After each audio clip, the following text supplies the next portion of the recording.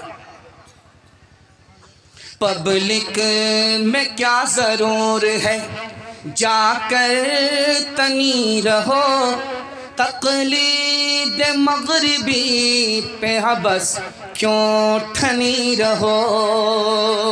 Public میں کیا ضرور ہے، جا کر تنی رہو، تقلید مغربی پہ بس کیوں ٹھنی رہو۔ داتا نے دھن دیا ہے تو دل سے غنی رہو، پڑھ لکھ کے اپنے گھر میں ہی دیوی بنی رہو۔ تعلیم تعلیم ہر چند ہو ضروری، ہر چند ہو علوم ضروری کی عالمہ، شوہر کی ہو مرید تو بچے کی خادمہ۔ تعلیم چند ہو کہ ضروری کی عالمہ، شوہر کی ہو مرید تو بچے کی خادمہ۔ تعلیم خوب ہو تو نہ آئے گی دام میں، خالق سے لو لگائے گی یہ اپنے کام میں۔ جا جا بیٹی اجسس وار اجیا کے